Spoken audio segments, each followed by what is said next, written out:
Now to EIT itself, and as I have mentioned in its short history, it's been developing and growing, and it is expanding now into even more new areas.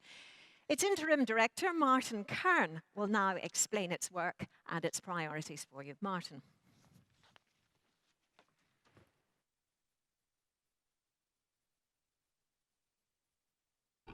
Good morning, and thank you very much for coming so numerously to the EIT's Information Day for our new KIC Call.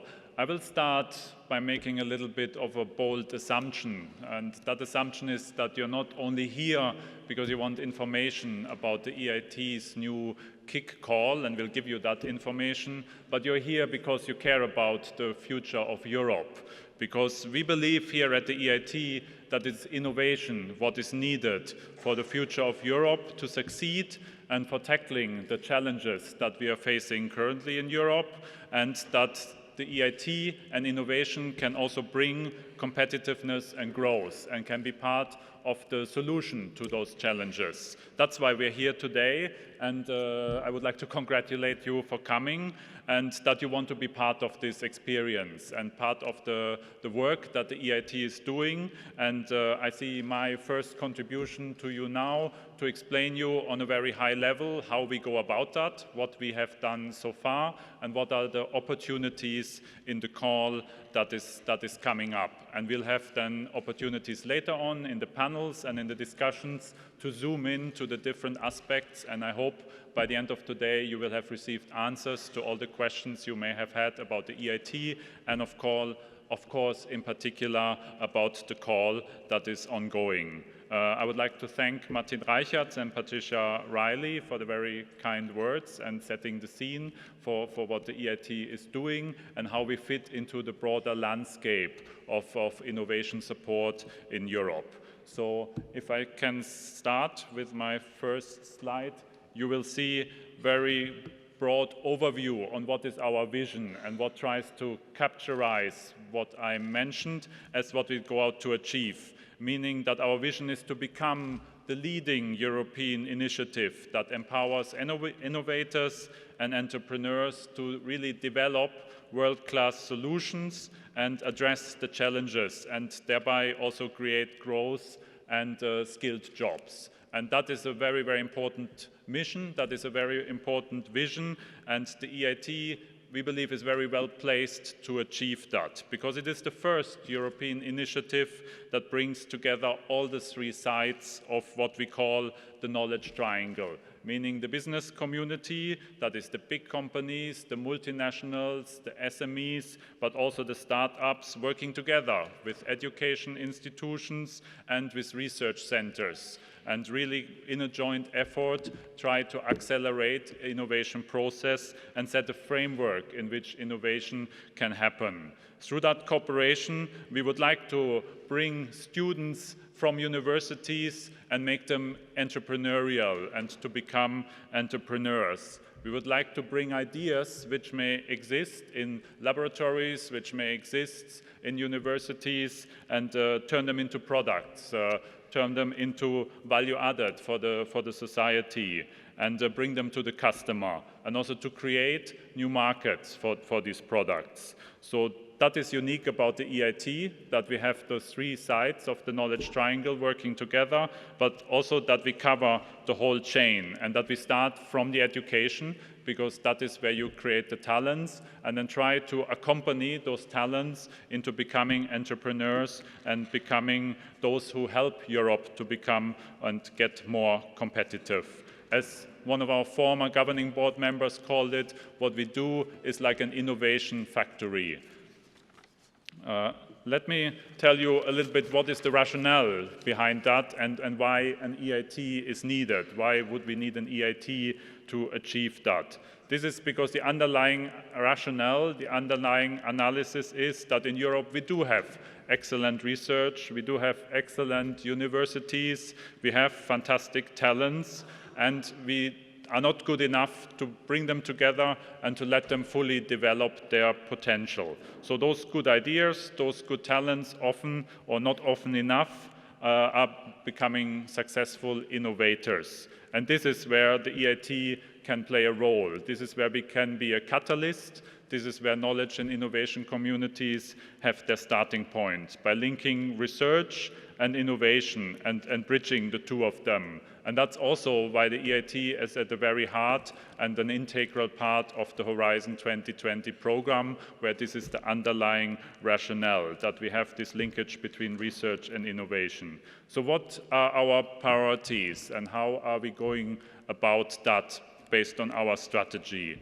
So we have already set up 3 KICs which are now fully up and running. These are in the areas of climate change, digitalization, and sustainable energy. So they are mature, they are delivering results, and I will come to those results in a minute.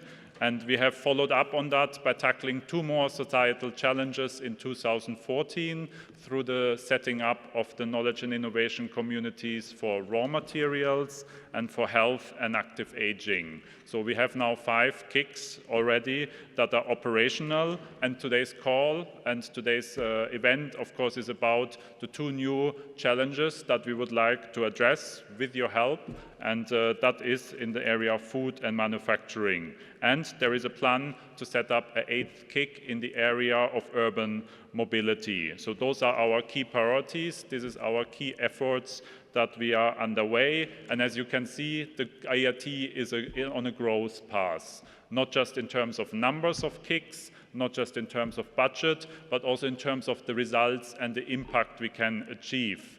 Because it is not just adding another KIC or adding another partnership that is a 1 + 1 equation, but it's a partnership and community as a whole that becomes more and more powerful.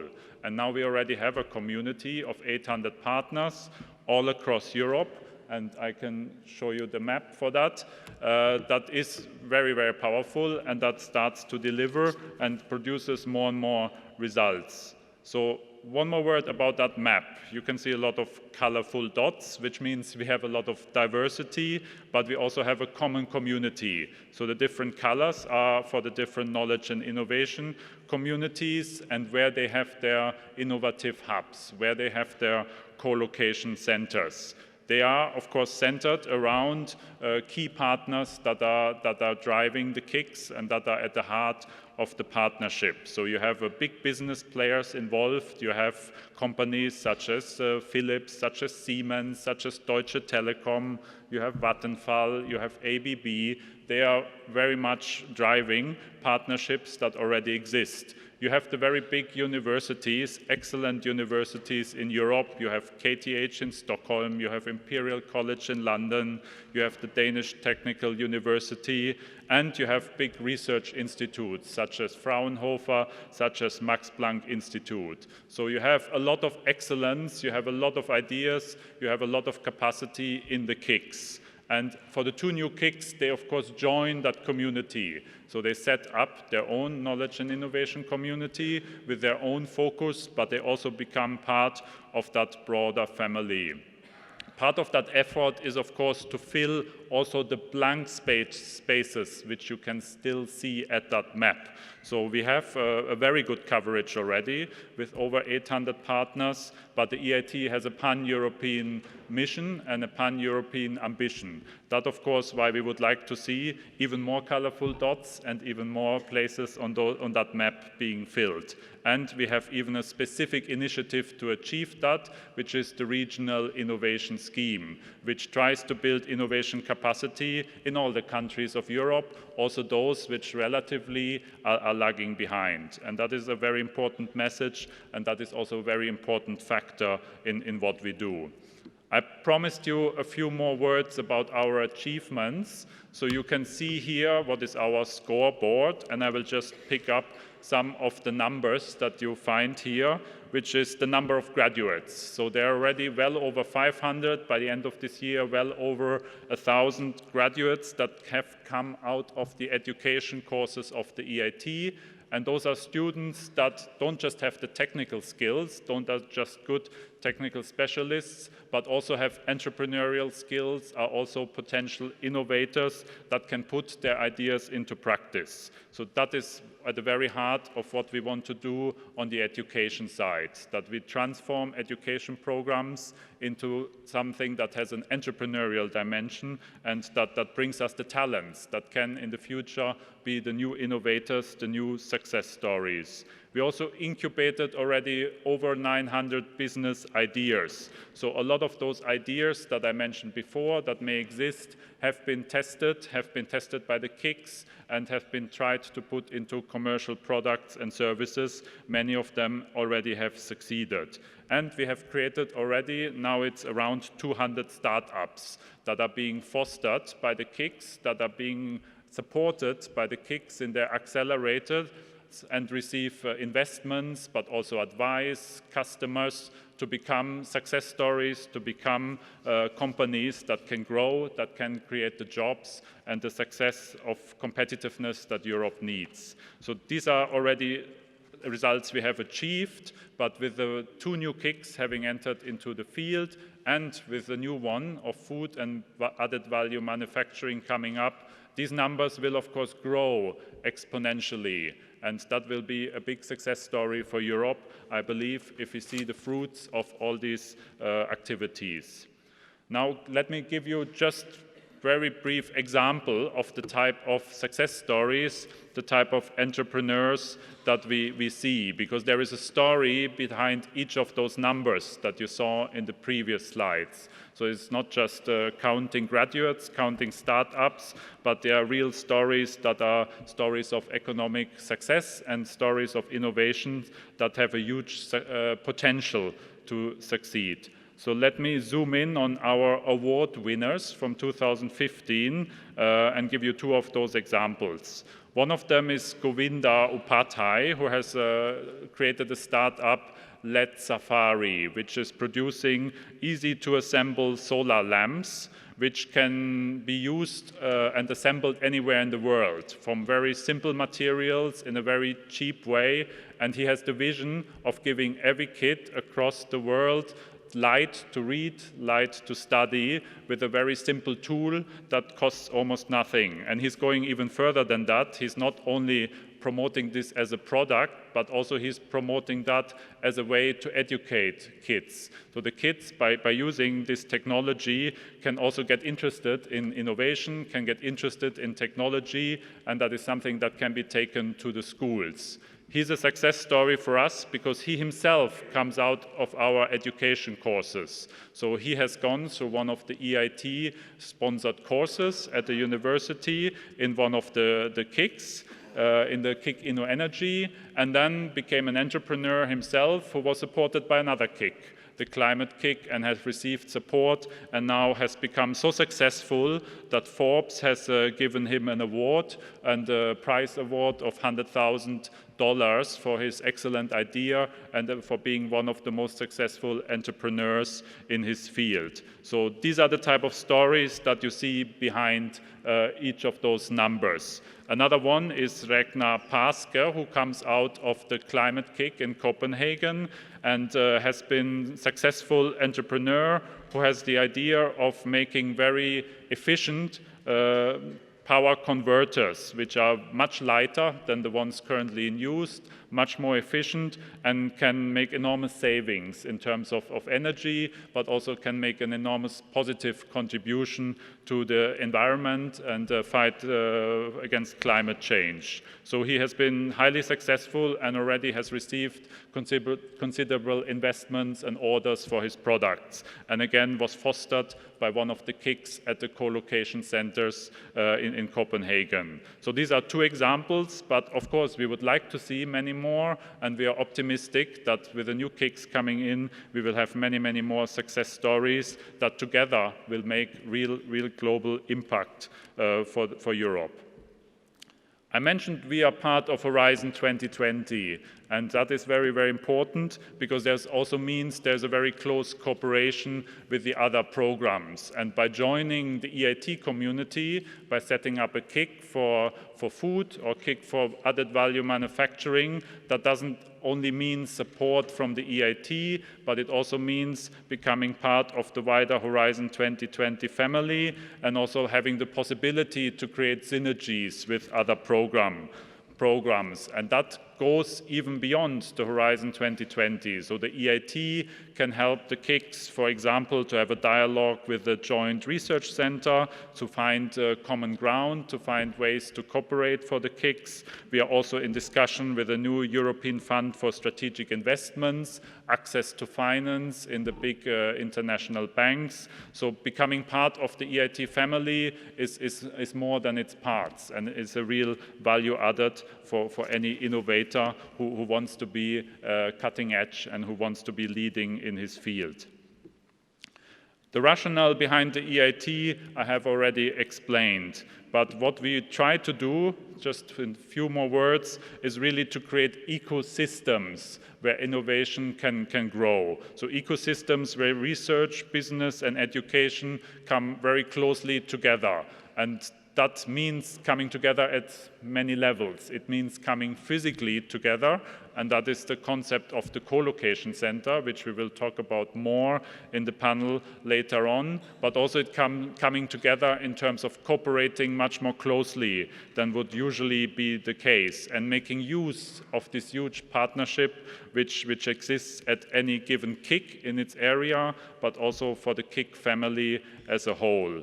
And like that, we would like to see the innovation gap that exists also within Europe to be decreased. So you can see the statistics here. We have talked about how Europe is lagging behind some parts of the world in terms of innovation capacity, but also within Europe, of course, we have huge differences. And we would like to put a special focus on helping those lagging behind, but also building on the excellence of those which are innovation leaders and those which are driving forward innovation already right now. I will give you only some highlights now about our model and about the details on how the EIT operates, because we have further sessions later on where you then also have the opportunity to ask questions and get detailed answers. But I think there are a few elements which are unique and which are essential for a KIC to succeed. So I would like to mention them because they have to be part of any successful bid, of any successful consortia who wants to form a new knowledge and innovation community. One of those is that each KIC has its own legal entity. So that is also a very unique feature. So we're not just talking about a loose consortium of partners, but a setting up of a legal entity, which may be a company, which may be an association that is really driving the operations of a KIC and which holds together the partnership. That is one essential aspect. Second essential aspect is the long-term nature. From the beginning, a strategy of a KIC should be set out for 7 to 15 years, so a minimum of 7 years. So we're not talking about a one-off effort or one-off project, but something that is long-term. And that, of course, allows to take a long-term view right from the beginning when setting up your strategy, when setting out what you try to achieve in terms of impact. What is third unique point about the EIT and the way we operate is the autonomy and the flexibility which is given to the knowledge and innovation communities. So the themes are quite broadly defined: food and added value manufacturing, and I know you all read the fact sheets that we have provided, but within those broad fields there is of course the possibility to form a focus and the need to form a focus, and that we leave to the partnerships because they are best placed to do so based on their knowledge of the sector, based on the innovation potential that they see. Fourth unique point and feature is the governance structure, and that we have an effective governance for each KIC. That's why it is run by a CEO, that it is why it's run by a professional management team, and why there is a business logic behind the way a KIC is set up and run. And we also have put in place, of course, now principles of good governance to make sure that such a team, such a KIC is run not only in an efficient and effective way, but also follows, of course, sound financial management and ensures that all the principles on how EU funds are managed are well observed. That is a fourth unique feature. Now, there are also unique features in our investment model as such. So from the beginning, we do not just want the KICs to depend on the EIT funding, but we want them to build their innovation activities on existing funding, on existing activities, and also follow up. If there is an idea, an innovation that is tested by the EIT and the KIC, then that should be followed up later on by leveraging additional funds. That's why we have the principle that only 25% of the total budget of a KIC should come from the EIT funding. And other support, other funding must be attracted from other sources.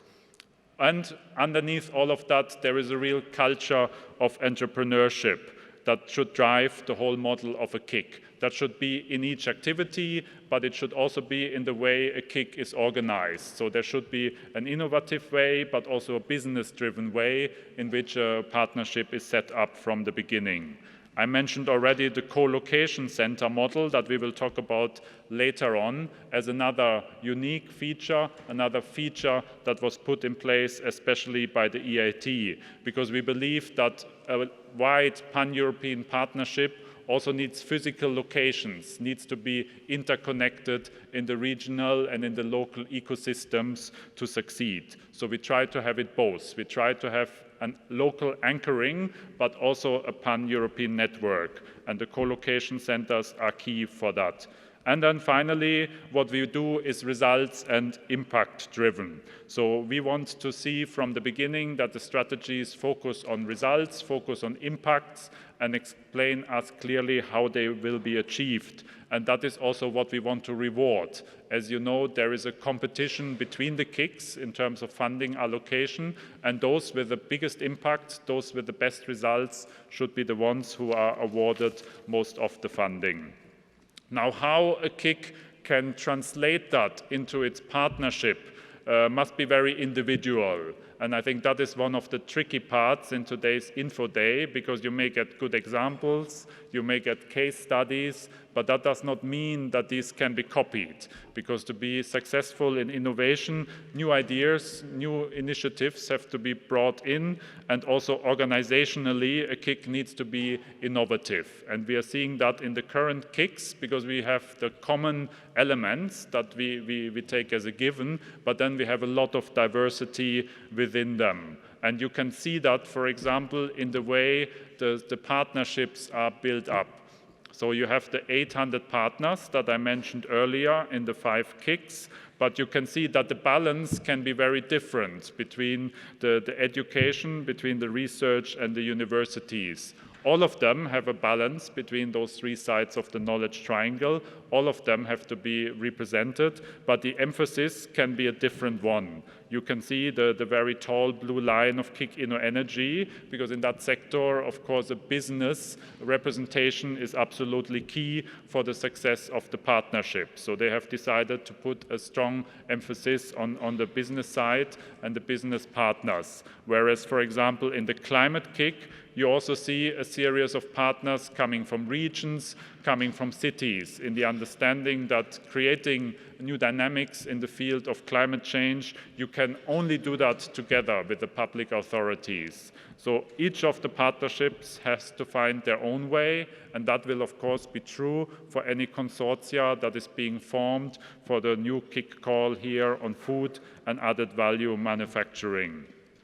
Also, you have communalities, but differences in the investment patterns into KICs. You can see here some model on how a potential funding curve for a KIC could look like. And you can see that in each case, there is an increase of funding over the years. If we take a maximum period of 15 years, and then after a plateau is reached, the funding from the EIT side will go down. which of course should not mean that activities go down, but rather that at that moment there has been success and progress towards financial sustainability, meaning gradually the activities initially funded by the EIT are paying off and can create a return that they can continue even without the EIT funding. How that is achieved will depend on the strategy of each of the KICs, but also will depend on their success. So the successful KICs will receive a higher funding from the EIT and also may, if they're not successful, face a quicker decrease of the funding.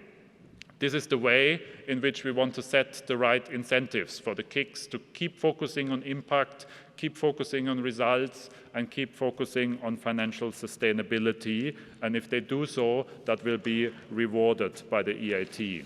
So that brings me to the end of my initial overview. So I will stop with the timeline just for everyone to be well aware that we are now at the beginning of the period while the call is open. So we have opened it in January and now have this info session in mid-February.